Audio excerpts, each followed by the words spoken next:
انشاءاللہ۔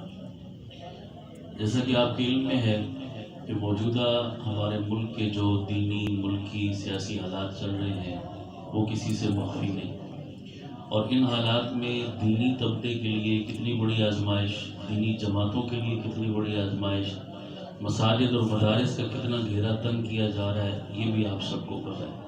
اور اس کی زندہ واضح مثال حالیہ وقف املاک بل جو پاس کیا چوروں کی طرح عجلت میں، اس کے ذریعے تو بالکل مولوی کا، مدرسے کا، مسجد کا ناطقہ بند کر کے رکھ دیا گیا، ہمارے ہاتھ پاؤں کاٹ دیے گئے، گویا ہماری زبانوں پر تالے لگ گئے۔ خدا نہ خواستہ یہ بل پاس تو ہو چکا ہے، عملی شکل میں نافذ بھی یہ کرنے جا رہے ہیں، بعض علاقوں میں انہوں نے گڑبڑ شروع کر بھی دی ہے۔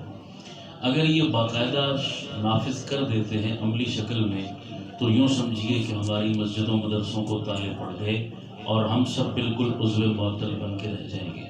ہماری جتنی تحریکیں، کام کاج، دب و دو، محنت، سب کی سب زیرو پہ چلی جائے گی۔ نہ ہم کسی تھانے میں اس کی آواز اٹھا سکتے ہیں، نہ عدالت میں چیلنج کر سکتے ہیں، نہ کسی پلیٹ فارم پر احتجاج کر سکتے ہیں۔ قانون ہی ایسا پاس کیا گیا کہ بالکل ہمارے پر کاٹ دیے گئے۔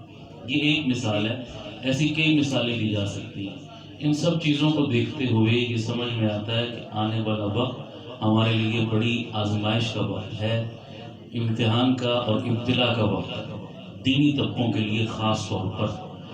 اس کے لیے اگر اب بھی ہم ہوش میں نہ آئے، ہم نے اپنی ذمہ داریوں کا احساس نہ کیا، روٹین کے وقت کی فارمیلٹی پوری کرتے رہے کہ کہیں بس مسجد میں درس دے دیا، ساتھ میں جمعہ پڑھا دیا، کہیں جلسہ کر لیا، ہلکی پھلکی تقریر کر لی، کوئی جلسہ کوئی جلوس نکال لیا، روٹین کی اسی چکر میں ہم چلتے رہے تو ہمارے لیے بڑے نقصان کا باعث ہے یہ چیز۔ آنے والے وقتوں میں یہ ساری فارمیلٹی ہمارے کسی کام کی نہیں۔ اصل طاقت کا منبع اور مرکز اسباب کے درجے میں وہ ہمارے ملک کی پارلیمنٹ ہے، پارلیمانی نظام ہے، جہاں ارباب حکومت بیٹھتے ہیں، جہاں قوانین بنتے ہیں۔ طاقت کا محور اور مرکز وہ جگہ ہے۔ تمام اہل باطل کو آپ دیکھ لیں، قادیانیت کو دیکھیں، شیعت کو دیکھیں، دیگر جتنے اہل باطل ہیں سب کو دیکھیں آپ، ان لوگوں نے اس طاقت کے مرکز پہ اپنے پنجے گاڑے ہوئے ہیں، یا اپنے نمائندے وہاں بٹھائے ہیں، یا کلیدی عہدوں پر اپنے بندوں کو پہنچایا ہے، یا ان لوگوں کو اپنی مٹھی میں کر رکھا ہے، جس وجہ سے ہم جلسے جلوس کرتے رہ جاتے ہیں اور وہ اپنا کام وہاں کروا جاتے ہیں، باوجود اقلیت میں اور تھوڑا ہونے کے۔ ہم اکثریت میں ہونے کے باوجود پٹتے ہیں، مار کھاتے ہیں، ذلیل ہوتے ہیں، دھکے کھاتے ہیں، لیکن ہمارے ہاتھ کچھ بھی نہیں آتا۔ ہماری تحریکیں اب تک جو کامیاب نہیں ہو سکی، اس کی ایک اسباب کے درجے میں مرکزی وجہ یہ اخلاص میں بھی شک نہیں، قربانی میں بھی شک نہیں، تگ و دو میں بھی شک نہیں۔ ایک سے ایک بڑھ کر جماعت قربانیاں دے رہی ہے، عند اللہ تو اجر مل رہا ہے اس کا، لیکن عند الناس یا ہم آن گراؤنڈ کوئی خاطر خواہ رزلٹ 72 سالوں میں اب تک قابل ذکر حاصل نہیں کر سکے۔ وجہ یہی ہے کہ طاقت کا منبع ہمارے پاس موجود نہیں۔ ہمارے پڑوس میں طالبان ہے، افغانستان کے اندر، ان لوگوں نے طاقت کا منبع اپنی مٹھی میں لیا، گو کہ ان کی تگ و دو ہم سے مختلف ہے، انہوں نے جہاد کے رستے کو، عظیمت کے رستے کو چنا، طاقت کے بل بوتے پر، اور ان کے معروضی حالات اسی کا تقاضا کر رہے تھے۔ غیر ملکی افواج ان پر حملہ آور تھی، وہاں اسلحہ کی لڑائی تھی، عرصے سے چل رہی ہے، انہوں نے جواب اسلحہ اور گولی سے دیا، لیکن انہوں نے اپنا سکہ منوایا، اپنی طاقت منوائی، جلسے جلوس کر کے نہیں منوائی، پریکٹیکل اور طاقت کے اس منبع کو اپنی مٹھی میں لیا۔ تو آج صرف افغانستان نہیں، پوری دنیا ان کی اہلیت کو تسلیم کر رہی ہے۔ برائے نام سے حکومت ہے ان کٹ پتلیوں کی، اصل حکومت طالبان کی۔ ابھی افغانستان کے اندر جو وہ کہتے ہیں وہی سنا جاتا ہے، وہی مانا جاتا ہے۔ اسی طرح دیگر ملکوں کی مثال ہمارے سامنے ہے، جتنی تحریکیں اس رخ پر چلی کہ جنہوں نے طاقت کے منبع پر اپنا اس کو ٹارگٹ بنایا، وہ لوگ کامیاب ہوئے۔ ہمارے ہاں بر صغیر کے اندر 1857 کی جنگ آزادی کے بعد ہمارے اکابر نے جب دیکھا تحریک ریشمی رومال ہے، تحریک خلافت ہے، تحریک آزادی ہے، یہ جتنی تحریکیں چلی اس میں بھی مسلح تحریکیں تھیں۔ اب جن لوگوں نے قربانی دی اللہ کے ہاں تو اجر مل گیا، لیکن آن گراؤنڈ ہمیں ناکامی ہوئی، بری طرح سے ناکام ہو گئے، انگریز کا اس طرح ہم مقابلہ نہیں کر پائے، سمجھ آ گئی، اور ہمیں پسپائی بیک پہ آنا پڑا۔ بہت سارے عوامل تھے اس کے، بہرحال پھر پالیسی بدلی، حجت اللہ فی الارض قاسم العلوم والخیرات مولانا قاسم نانوتوی رحمۃ اللہ علیہ. کتنی دور اندیشی والی سوچ تھی ان کی کہ انہوں نے کہا کہ اب ہم نے میدان تو خالی نہیں چھوڑنا. عسکری محاذ پر مسلح محاذ پر ہمیں ناکامی ہوئی تو یہ نہیں کہ گھر میں ہاتھ پہ ہاتھ رکھ کے بیٹھ جائیں. اس کے ہم نے اگینسٹ ایک اور نظام متعارف کرایا کہ مدارس کا جال پھیلاؤ، دینی مکاتب کا جال پھیلاؤ، افراد سازی کرو، کردار سازی کرو، ذہن سازی کرو. گلی کوچے میں دارالعلوم دیوبند اسی مقصد کے لیے قائم کیا گیا کہ لوگوں کے نظریے اور ایمان کو کیا کیا جائے، بچایا جائے. پھر حضرت نانوتوی کے بعد حضرت شیخ الہند جب میدان میں اترے تو حضرت شیخ الہند نے جمعیت علماء ہند کی بنیاد ڈالی. جمعیت علماء ہند کے پلیٹ فارم سے انہوں نے کہا میدان خالی نہیں چھوڑنا، ہم طاقت کے اس منبع سے پیچھے ہٹے ہیں، یعنی اسلحہ کے اور مسلح تگودوں کے، تو ہم نے دوسرے طاقت کے منبع کی طرف چل کے جانا ہے. اور وہ سیاسی میدان تھا جو ہے وہ پارلیمنٹ کا میدان تھا کہ اس میدان میں ہم نے کفر کے لیے خالی نہیں چھوڑنی کوئی بھی راہ، کوئی بھی سراغ. چلو اس رستے سے ہم تگودو کرتے ہیں. جمعیت علماء ہند کا وہ رخ پڑا اور اس طرف ہمارے اکابر نے محنت کی. اسی محنت اور تگودو کا نتیجہ پاکستان وجود میں آیا اور یہ سارے سلسلے اب تک چل رہے ہیں. پاکستان کے اندر بھی اب یہ ذہن میں رکھا جائے ہمارے اکابر نے سیاسی نظام کو چنا، جمہوری لائن کا انتخاب کیا، ووٹ کے ذریعے سے تبدیلی لانے کی کوشش کی. تو یہ ان کا قدم یہ عظیمت نہیں تھی، یہ رخصت تھی. میں نے ابھی بھی بات کی، ایک اور نشست میں ساتھی نے سوال کیا کہ بہرحال ہم بھی گھوم پھر کے اسی غلط نظام کا حصہ بن رہے ہیں. یہ تو کافرانہ نظام ہے، یہ جمہوریت جو رائج ہے اسلام میں تو اس کا کوئی تصور نہیں. ہم مولوی لوگ بھی اسی کے پیچھے چڑھ دوڑے ہیں، اس کی کیا ضرورت ہے؟ تو میں مانتا ہوں اسلام میں اصل خلافت ہے، جمہوریت نہیں. عظیمت کا رستہ وہ ہے، رخصت کا رستہ جمہوریت. ہمارے اکابر نے پارلیمنٹ اور ووٹ کے سسٹم کو جو ہے وہ اپنایا ہے تو اس کو جو ہے وہ انہوں نے قبول نہیں کیا، اس کو برداشت کیا ہے. اس لفظ کو سمجھنے کی ضرورت ہے. اس نظام کو ہمارے اکابر نے قبول نہیں کیا، کیا کیا ہے؟ برداشت کیا ہے. یہ عظیمت نہیں ہے، یہ کیا ہے؟ رخصت کا رستہ ہے. اب اس کے علاوہ ہمارے پاس کوئی اور آپشن، یا تو ہم اس پاور میں ہوں کہ ہمارے پاس طاقت، قوت، اسلحہ اور جناب تلوار، بندوق، اتنی پاور ہے ہمارے اندر کہ ہم مسلح جد و جہد کریں. ممکن نہیں، پاور بھی نہیں، آئین بھی اس کی اجازت نہیں دیتا، ملک کے حالات بھی اس کی اجازت نہیں دیتے کہ ہم آپس میں دست و گریباں ہوں. لیکن ہمارے ملک کا آئین اس کی اجازت دیتا ہے، ہمارا آئینی حق ہے ہر بندہ ووٹ کا استعمال کرے. ووٹ کی پرچی، ووٹ کی طاقت، ووٹ کی قوت یہ کلاشنکوف کی گولی سے بالکل کسی درجے میں کم نہیں ہے اگر ہم اس کی قوت کو تسلیم کریں. ہماری جتنی تحریکیں ہیں، روڈوں پر، جلسوں میں، جلوسوں میں لاکھوں کی تعداد میں ہم افراد اکٹھے کرتے ہیں لیکن نتائج ہمیں نہیں ملتے. وجہ یہ ہے کہ ہم اس اصل طاقت کو نہیں پہچانتے. ہم سمجھتے ہیں جلسہ جلوس ہماری طاقت ہے، اصل طاقت ہماری یہ ووٹ ہے. اس کا منبع اور مرکز ہم سمجھنے کی کوشش کریں. بہرحال سب کو پتہ ہے آپ کو کہ موجودہ حالات میں کس قدر طبقہ، مذہبی طبقہ پیسا جا رہا ہے. جہاں کوئی کیس بنتا ہے مولوی غریب پہ بنتا ہے، مدرسے پہ آئے دن دھمکیاں، آئے دن کوئی نہ کوئی ایجنسی والا فارم اٹھا کے پہنچا ہوتا ہے، یہ بتاؤ وہ بتاؤ، یہ کہاں سے آ رہا ہے وہ کہاں سے آ رہا ہے. کبھی 4 شیڈول کے پرچے بن رہے ہیں، کبھی کچھ ہو رہا ہے. کوئی پرسان حال ہی لاوارث ہیں، جس کا دل کرتا ہے ہمارے خلاف قانونی قدغنے لگا کر ہمیں اور شکنجہ ٹائٹ کر دیتا ہے ہمارا، اور ہم لاوارثوں کی طرح پڑے ہوتے ہیں. ہر کوئی ہمیں آنکھیں دکھا رہا ہوتا ہے، اس لیے کہ ہم نے اپنی طاقت کو طاقت سمجھا ہے. ہماری سیاسی پلیٹ فارم نہ ہونے کی وجہ سے ہمارے ساتھی دوسروں کے پلڑے میں وزن ڈالتے ہیں. کوئی پی ٹی آئی کے ساتھ کھڑا، کوئی نون لیگ کے ساتھ کھڑا، کوئی پیپلز پارٹی کے ساتھ، کوئی جاگیرداروں سرمایہ داروں کے ساتھ. کیا وجہ ہے؟ اپنا پلیٹ فارم ہے کوئی نہیں. سمجھ آ گئی نا؟ تو لاوارث ہیں بالکل ہم. اس کے لیے ضرورت تھی پہلے حالات میں بھی، لیکن موجودہ حالات میں اس ضرورت کو اشد محسوس کیا. ہر ساتھی نے محسوس کیا کہ یار ہمارا اپنا کوئی صاحبان ہوتا، اپنا چھت ہوتا، اپنا پلیٹ فارم ہوتا تو کم از کم ہم یوں در بدر نہ ہوتے. اللہ کی قسم دیوبندیت کی طاقت کو معمولی طاقت، باقیوں کو آپ چھوڑ ہی دیں. ہم صرف اپنے ہم مسلک ساتھی، ہم مسلک جماعتیں اگر ہم ہی ایک پلیٹ فارم پر اکٹھے ہو جائیں، دنیا کی کوئی طاقت ہمیں شکست نہیں دے سکتی. دیوبندیت نے اپنا آپ منوایا، ہر دور میں منوایا. اپنے بیگانے ہماری طاقت کو اللہ کے فضل سے تسلیم کرتے ہیں. ہم خود اپنی طاقت کا اندازہ نہیں، احساس کمتری کا شکار ہیں، مایوسی کا شکار ہیں. ہم سمجھتے ہیں کہ شاید دوسرے ہم سے زیادہ طاقتور ہیں، ایسا نہیں ہے. اس لیے ضرورت اس کی سمجھی گئی کہ موجودہ حالات میں ہم اپنے ساتھیوں کو ایک پلیٹ فارم پر جمع کریں. آگے مستقبل قریب کے اندر بلدیاتی الیکشن قریب آ رہے ہیں. سیاست کی اصل تیاری، قومی الیکشن کی بھی اصل تیاری بلدیات ہی کی تگ و دو سے ہوتی ہے. اور ہر سال، پچھلے سالوں میں بھی آپ نے دیکھا ہمارے ساتھیوں نے اپنے طور پر کوشش کی. ان کے اخلاص پہ شک نہیں، قربانی پہ شک نہیں. پچھلے عرصے میں ہماری مختلف جماعتوں کے دوست ساتھی وہ الیکشن میں کھڑے ہوئے. کامیابی ناکامی ایک الگ بحث ہے، وہ تو اللہ کی طرف سے ہے، لیکن اپنے طور پر کوشش کی. اس بات پر وہ داد کے مستحق ہیں کہ انہوں نے کوشش تو کی، ہاتھ پہ ہاتھ رکھ کے مایوس ہو کر عورتوں کی طرح گھر بیٹھے تو نہیں، اس پر وہ داد کے مستحق ہیں. لیکن مومن وہ ہے جو اپنے نقصان سے سبق حاصل کرتا ہے، دوبارہ اس سوراخ سے نہیں ڈسا جاتا. اب پچھلے عرصے کے ہم دیکھیں کہ ہمیں اگر کامیابی خاطر خواہ نہیں ملی، بعض دفعہ ہار ہوتی ہے نا 19-20 کے فرق سے، بعض دفعہ بہت گیپ سے ہار ہوتی ہے. جو زیادہ گیپ سے ہم ہارے، شکست ہوئی، اس کی ایک بڑی وجہ یہ تھی کہ ہماری اپنی ہی جماعتوں نے ایک سے زائد نمائندے میدان میں اتار دیے تھے.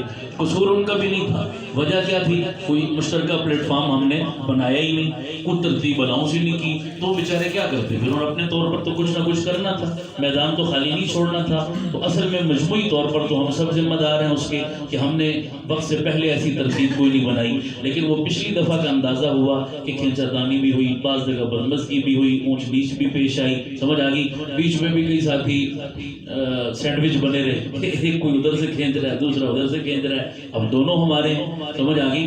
ساری جماعتیں ہماری ہیں، فیصلہ کرنا مشکل ہو جاتا ہے، یا اللہ کس کے ساتھ کھڑے ہوں، کس کے ساتھ نہ کھڑے ہوں.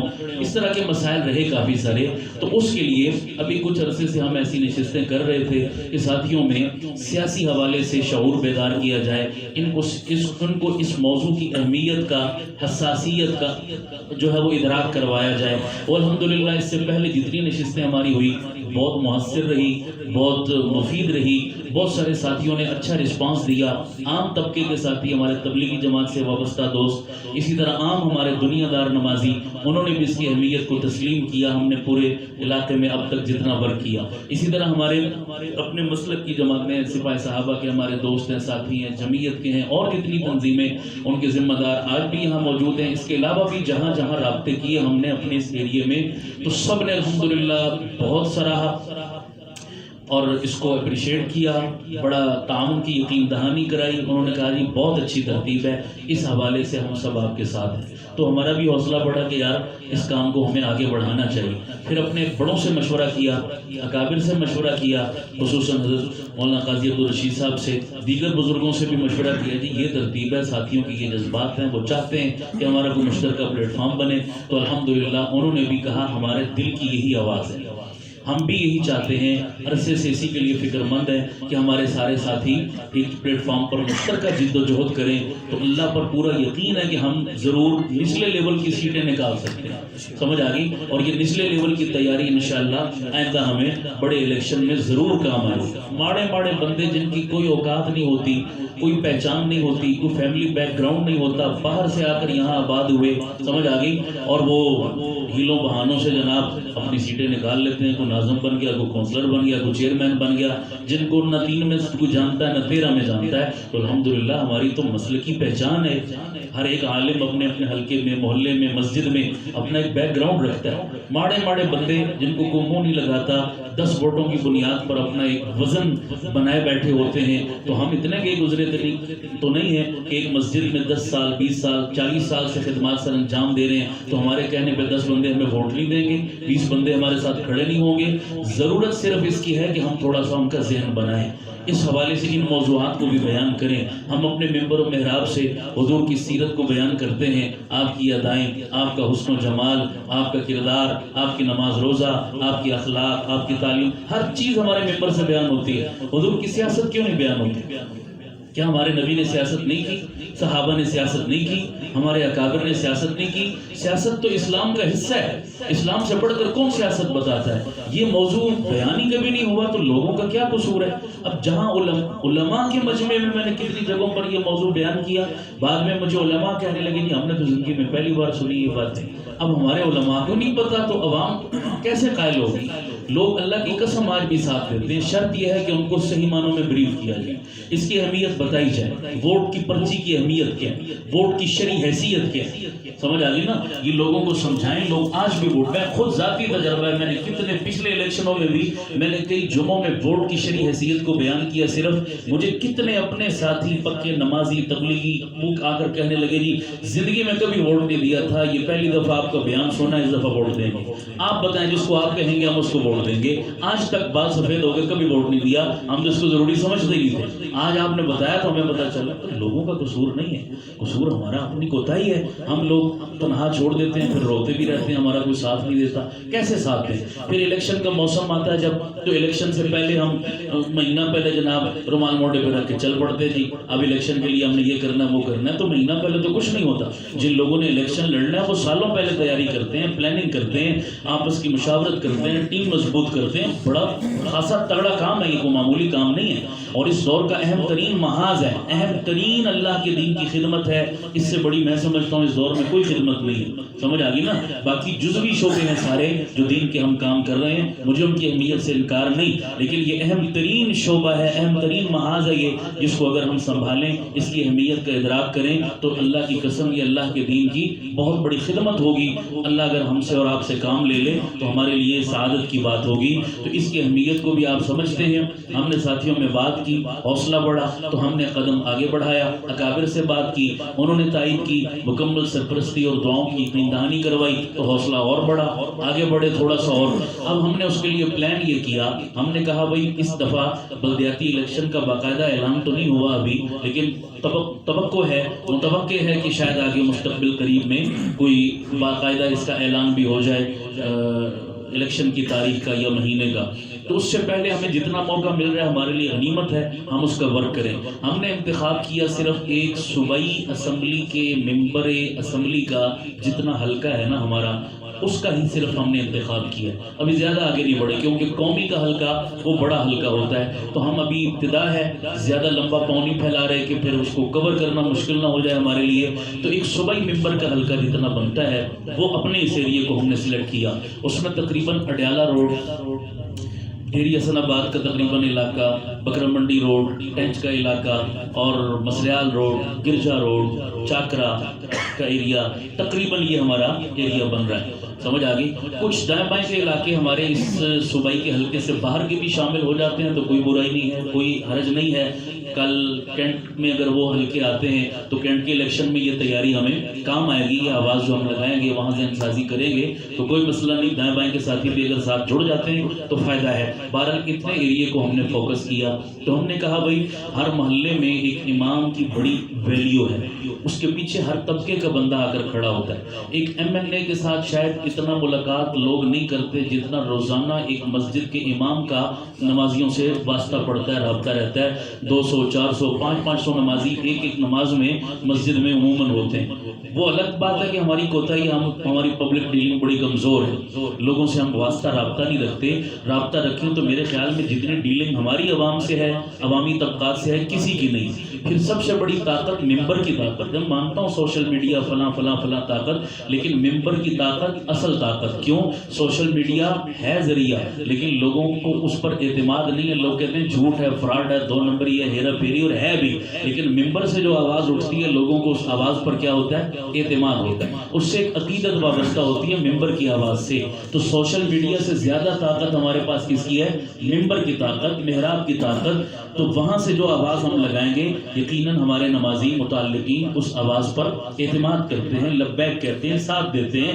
تو ہمیں اس طاقت کو استعمال کرنا چاہیے دین کی سربلندی کے لیے, اعلاء کلمت اللہ کے لیے. تو ہم نے پھر اس کے لیے پلان یہ کیا کہ ہم پہلی فرصت میں ہر علاقے کا وزٹ کریں, وہاں کے ذمہ دار علماء کو, تمام جماعتوں کے ساتھیوں کو, اپنے ساتھ جڑنے والے, محبت رکھنے والے دوست احباب کو بلائیں, ان کے سامنے یہ مدعا رکھیں, یار اللہ کے دین کی سربلندی کی یہ جنگ لڑنی ہے, ہم سب مل کر لڑیں تو اچھا ہے, تنہا لڑیں گے تو اس کا کوئی فائدہ.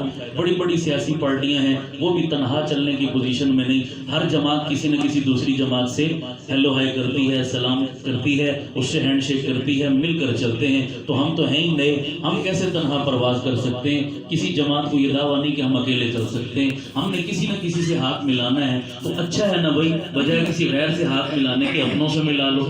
آپس میں ہم دیوبندی جماعتیں اکٹھی ہو جائیں تو خدا کی قسم ہم سے بڑی کوئی طاقت نہیں۔ غیر سے ہاتھ ملائیں گے، غیر تو غیر ہے نا بھائی، اس کا کیا بھروسہ، کیا اعتماد، وہ تو غیر ہے، وہ تو دنیا دار ہے، اس کی ہمارے ساتھ کوئی لین نہیں ملتی۔ لیکن اپنوں سے ہاتھ ملائیں گے تو بہرحال دید، لحاظ، شرم، حیا، 100 باتیں ہیں نا جناب۔ اپنے بڑوں کی سرپرستی بھی ہوگی۔ اپنا ہمارا کوئی ساتھی اگر ہم سے غداری کرے گا تو اسے کچھ خیال آئے گا نہیں آئے گا کہ کل میں نے انہی ساتھیوں سے دوبارہ کیا کرنا ہے، ملنا ہے، منہ دکھانا ہے، سمجھ آ گئی، ملاقات کرنی ہے۔ پھر اوپر بڑے بھی بیٹھے ہیں، بڑے کیا کہیں گے کہ میں کمٹمنٹ کیا کی تھی اور کر کیا رہا ہوں۔ تو کم از کم اپنے ساتھی، اپنے نیٹ ورک میں جو بندے ہوں گے ان سے غداری کا احتمال، دوسرا تو کسی وقت بھی لات مار کے سیٹ مار جائے گا، اس لیے کہ اس کو ہم سے کوئی غرض ہمدردی نہیں ہے۔ تو جتنا اپنا ہمدرد ہوگا دوسرا ہمدرد نہیں ہو سکتا، ہر پہلو اور ہر اعتبار سے۔ تو ہم نے کہا آپس میں ہم ساتھیوں کو ایک پلیٹ فارم پر اکٹھا کر لیں تو انشاءاللہ ضرور ہمیں اس کا بینیفٹ ملے گا۔ اس کے لیے پھر ترتیب ہم نے یہ بنائی کہ ہم نے کہا کہ الیکشن میں ہم نے اکٹھی اگر ایک ترتیب بنانی ہے تو ایک پلیٹ فارم ترتیب دے دیں۔ اس کے لیے ہم ایک سپریم کونسل تشکیل دیں۔ سپریم کونسل میں اوپر تو ہمارے بڑے اکابر ہوں گے، نیچے ہم تمام جماعتوں کے 1 یا 2 نمائندے لے لیں گے۔ وہ جماعت اپنی مرضی سے اپنے جن پر اعتماد ہے 2 ساتھی مشورہ کر کے ہمیں وہ جماعت دے دے گی۔ ہر جماعت کی نمائندگی اپنے مسلک کی جتنی جماعتیں، ان جماعتوں کی نمائندگی اس سپریم کونسل میں ہوگی اور اس میں ہمارے اکابر بڑے حضرات اوپر موجود ہوں گے۔ تو وہ سپریم کونسل آگے سارے معاملات کو کیا کرے گی، ڈیل کرے گی۔ اس کو ہم ایک مشترکہ مشورے سے نام بھی دے دیں گے، جو بھی اس کا پینل بنے گا، گروپ بنے گا، ایک اس کی پہچان کے لیے ایک نیوٹرل سا نام دے دیں گے جو سب کے لیے قابل قبول ہوگا۔ اسی پلیٹ فارم کے تحت ہم اپنا الیکشن کا تمام تگ و دو، تمام محنت، تمام ورک چلائیں گے، ٹھیک ہے جی۔ اس میں آگے کی ترتیب یہی ہوگی کہ جب ہر جماعت کا نمائندہ شامل ہے تو اپنی اپنی یوسیوں میں ہم ورک تو کریں گے، پھر ہر یوسی کے اندر جو آپ سوچ وچار بھی کریں کہ ہماری یوسی میں کون ایسا ساتھی ہے جس کو ہم بطور امیدوار کے اپنی طرف سے آگے لا سکتے ہیں۔ آپ سوچ و وچار کریں، نام پیش کریں، سپریم کونسل اس پر غور کرے گی، پھر نام جب فائنل ہو جائے گا، ٹھیک ہے جی فلاں ساتھی اس کو ہم فلاں یوسی کے اندر آگے لاتے ہیں، یہ نمائندہ ہے۔ اور اس میں نمائندگی کا تناسب یہی ہوتا ہے ہر جماعت کے ووٹ بینک کے حجم کے حساب سے۔ سیاسی اصول یہی ہے اوپر سے نیچے تک کہ مثال کے طور پر ایک یوسی کے اندر ہمارے جمعیت کے ساتھی کہتے ہیں جی ہمارا، صرف کہتے نہیں عملاً ثابت ہوتا ہے یہ پروف کے ساتھ کہ جناب ہمارا ووٹ بینک اس حلقے میں کیا ہے، زیادہ ہے، ہماری یہ میجورٹی ہے، یہ پاور ہے، یہ پروف ہے ہمارا جناب، تو لہٰذا ہمارا حق بنتا ہے جی ہم اپنا نمائندہ آگے لائیں، ٹھیک ہے جی، ہمیں کوئی اعتراض نہیں۔ جمعیت کا نمائندہ آگے آ گیا اور باقی ساری جماعتیں اس کو کیا کریں گی، سپورٹ کریں گی۔ دوسری یوسی کے اندر ہمارے سپاہ کے بھائی اور دوست وہ کہتے ہیں جناب اس یوسی میں ہمارا ووٹ بینک ہے، یہ میجورٹی ہے اور یہ اکثریت ہے ہماری جناب، تو بالکل ٹھیک ہے، ان کا حق ہے کہ وہ اپنے نمائندے کو آگے لائیں، ہم سب مل کر اس کو کیا کریں گے، سپورٹ کریں گے۔ تو اس میں میرے خیال میں کوئی اختلاف بھی نہیں ہوگا، کوئی لڑائی جھگڑا بھی نہیں، کوئی اونچ نیچ بھی نہیں، سب کو دل و جان سے یہ چیز قبول ہے، انصاف پر ہے نا، اس میں کسی کی حق تلفی نہیں ہے، تو سارے ساتھیوں کو یہ قبول بھی ہوگا، ٹھیک ہے جی۔ اس کے علاوہ آگے ہم باہر نکلے بھی اگر تو یہ چیز میں تھوڑی سی کلیئر کر دوں، بہت سارے ساتھیوں کو یہ الجھن ہوتی ہے اور کئی ساتھیوں نے مجھ سے سوال بھی کیا، تو میں اس کو تھوڑا سا کلیئر کرنے کے لیے کہہ رہا ہوں کہ اگر ہم اولاً تو سب اپنوں کو اکٹھا کر رہے ہیں، ٹھیک ہے جی، اپنے مسلک کی جماعتیں ان کو اکٹھا کر رہے ہیں، باہر نکلے بھی اور شاید نکلنا پڑے بھی ہمیں، تنہا ہم پرواز نہیں کر سکتے، تو ہماری ترجیح پھر اپنی مذہبی جماعتیں ہی ہوں گی زیادہ۔ مثلاً ہم بریلوی ساتھیوں کو اپروچ کرتے ہیں، یا تحریک لبیک والے ہیں جناب ان کو اپروچ کرتے ہیں، ان کا بھی سیاسی حوالے سے ووٹ بینک کا نیٹ ورک ہے، یا جماعت اسلامی کو اپروچ کرتے ہیں جی ان کا بھی سیاسی نیٹ ورک ہے، ووٹ بینک ہے۔ ان حضرات کو ہم اپروچ کر کے کوشش کریں گے کہ ہم مذہبی طبقے کے تمام لوگ ایک پلیٹ فارم پر اکٹھے ہوں، مذہبی ووٹ بینک ہمارا تقسیم نہ ہو۔ اختلاف ہر کسی کو ہر کسی سے ہے لیکن بہت انتہا تک ہم نہیں جائیں گے، ظاہری بات ہے ہمارا نظریاتی اختلاف ہے، بریلوی حضرات سے بھی، جماعت اسلامی سے بھی ہے، سب سے ہے، اہل حدیث حضرات سے بھی ہے، اور آپ کو پتہ ہے سب کو، میری ذاتی پہچان تو ہے ہی نظریاتی، کام ہی ہم نے مسلک کا اور نظریات کے دفاع کا کیا ساری زندگی، لیکن اس کے باوجود میں کہتا ہوں بھائی کسی سے اختلاف اپنی جگہ، لیکن اب سیاسی کام کیا ہے، شروع کیا ہے، سیاسی پلیٹ فارم پر آئے ہیں، تو اب اپنی سوچ کو تھوڑا سا وسیع کر، اپنے دلوں میں تھوڑا سا ظرف بڑھانا ہے اور سیاسی سوچ لے کر آگے بڑھنا ہے، تبھی ہم کامیاب ہو سکیں گے۔ بہت تنگ سوچ، تنگ نظر ہو کر چلیں گے تو ہم بالکل فیل ہو جائیں گے، ہم آگے نہیں بڑھ سکتے۔ اس لیے جو سپریم کونسل ہماری بنے گی اس پر آپ سب کو اعتماد ہونا چاہیے۔ انشاءاللہ کوئی ساتھی بھی ایسا نہیں ہے جو نظریات کا سودا کرنے والا، ہرگز ایسا نہیں، سوال ہی نہیں پیدا ہوتا۔ بعض دفعہ چھوٹی چھوٹی باتوں کو ساتھی ایشو بنا کے دوسروں کو بھی بدگمان یا بدظن کر دیتے ہیں، اور یہ ہو گیا، وہ ہو گیا، فلاں بک گیا، فلاں جھک گیا۔ ایسا جلدی فتویٰ نہیں لگانا چاہیے بھائی، تھوڑا سا ظرف لے کر وسیع ظرفی کے ساتھ ہم چلیں گے، انشاءاللہ ہم سب کا بھلا ہوگا، فائدہ ہوگا، تو ہم باہر نکلے بھی تو اس حد تک جائیں گے، ٹھیک ہے نا جی۔ باقی شیعوں سے ہمیں زیادہ کوئی لینے دینے کی ضرورت، اولاً تو میں بھی شام کو بھی ساتھیوں سے بات کر رہا تھا، بعض ساتھی کہنے لگے جی آگے چل کر ہو سکتے ہیں شیعوں سے بھی اتحاد کر لیں۔ میں نے اس کے دو جواب دیے۔ پہلا جواب میں سمجھانے کے لیے کہہ رہا ہوں، ابھی کوئی اتحاد کرنے نہیں لگے، ویسے آپ ذمہ دار لوگ بیٹھے ہیں، امید ہے میری بات سمجھیں گے آپ۔ عمومی مجموعوں میں تو خیر ایسی بات نہیں کی جاتی، لیکن آپ کو میں تھوڑا سا ویسے کلیئر کرنے کی، میں نے کہا بھائی بالفرض اگر اتحاد کر بھی لیں تو آپ کو اپنے بڑوں پر کیا ہونا چاہیے؟ بولو جی، اعتماد ہونا چاہیے، ایک بات۔ دوسری بات، ہمیں اس کی ضرورت، ہمارے علاقے میں شیعہ کتنی تعداد میں ہے، کیا اوقات ہے، کیا حیثیت ہے ان کی، وہ آٹے میں نمک بھی نہیں ہے۔ ہماری کون سی مجبوری ہے کہ خواہ مخواہ ہم ان کو چوڑا کریں یا ان سے ہم کوئی کسی قسم کی سپورٹ مانگیں؟ سمجھ آ رہی نہیں آ رہی؟ اور نمبر 3، اگر بالفرض اتحاد ہوا بھی، بالفرض کہہ رہا ہوں کسی موڑ پر اتحاد ہوا بھی ان سے، سیاسی کمٹمنٹ، نظریاتی نہیں، سیاسی کمٹمنٹ ہوئی بھی ان سے، تو وہ سیاسی کمٹمنٹ بالواسطہ ہوگی، بلا واسطہ نہیں ہوگی۔ سمجھ آ رہی نہیں آ رہی؟ تو بالواسطہ کمٹمنٹ تو ہر جگہ چلتی ہے جناب، کہ ڈائریکٹ ہم ہینڈ شیک نہیں کر رہے، لیکن انڈائریکٹ ہوتا ہے نا جناب، سیاست میں کئی موڑ ایسے آتے ہیں، تو انڈائریکٹ میں آپ کے نظریات پر زد بھی نہیں پڑے گی، آپ پر الزام بھی نہیں آئے گا۔ اب ڈائریکٹ اور انڈائریکٹ کا فرق کیا ہے، یہ اپنے موقع پر انشاءاللہ پھر سمجھا دیا جائے گا۔ کہ کسی کو زیادہ ضرورت ہو سمجھنے کی، وہ بے شک الگ مجھ سے سمجھ لیں، میں عرض کر دوں گا، ابھی وقت بھی کم ہے۔ بہرحال یہ ویسے میں نے ذکر کر دیا، آپ پہلے تحفظات کے شکار نہ ہو جانا کہ شاید ہمارا کوئی پلان بورڈ شامل ہے اس میں، ٹھیک ہے؟ میں نے پہلے کہہ دیا، اللہ کی قسم کوئی بندہ جتنا شیعت سے نفرت کرتا ہے ہم اس سے 10 گنا زیادہ کرتے ہیں، سمجھ آ گئی نا؟ تو سب کو اعتماد ہونا چاہیے، میں بات یہ کہہ رہا ہوں، اعتماد ہونا چاہیے۔ ہم سب اپنی ہی تعداد ہماری اتنی ہے کہ ہمیں کسی کی انشاءاللہ محتاجگی کی ضرورت، بولو جی نہیں۔ ابھی وہ شام کو کریم عمران صاحب نے بڑی پیاری بات کی، یہ کہہ رہے تھے جی ماضی کے اندر جی ہمارے فلاں ایک امیدوار تھے، وہ الیکشن لڑے، ہمارے ساتھی تھے، اور انہوں نے جی فلاں کے پاس گئے، فلاں کے پاس گئے، جو لوگ مسلکی طور پر ہمارے موافق نہیں تھے ان کے پاس گئے تو انہیں نہیں جانا چاہیے تھا۔ تو قاری صاحب نے بڑی اچھی بات کی، انہوں نے کہا بھائی اتنے لاکھوں کی تعداد ہماری اپنی ہے، ہم اپنوں نے ان کو پورا سپورٹ کیا ہوتا تو ان غیروں کے دروازے پر جانے کی ضرورت، ہم اپنے جو گھر میں ہاتھ پہ ہاتھ رکھ کے بیٹھے رہے تو اس غریب نے پھر کسی کا دروازہ تو کھٹکھٹانا تھا نا۔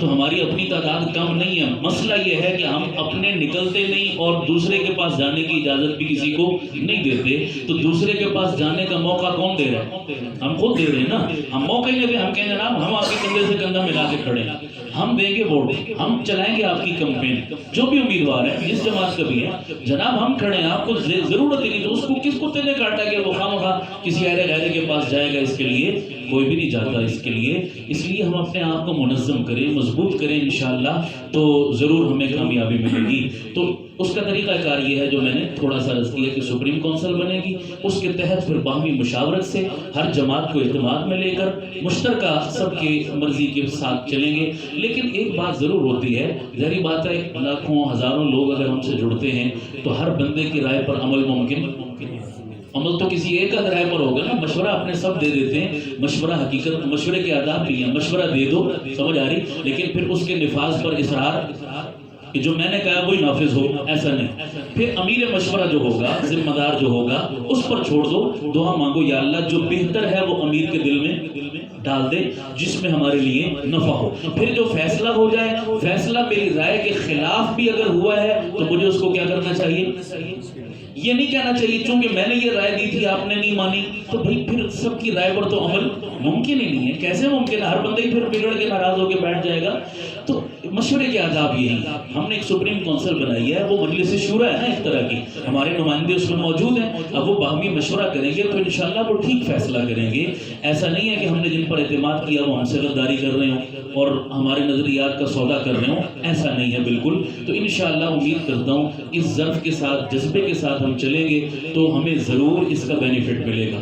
ہم نووارد ہیں سارے، نہ آپ کا اتنا سیاسی تجربہ نہ میرا تجربہ، ٹھیک ہے، ہمیں کئی ٹھوکریں بھی لگیں گی، اونچ نیچ بھی ہوگی، ہو سکتا ہے ہم انسان ہیں، ہم سے غلطیاں بھی جان بوجھ کر نہیں لیکن غیر شعوری طور پر ناتجربہ کاری میں غلطی بھی ہو سکتی ہے۔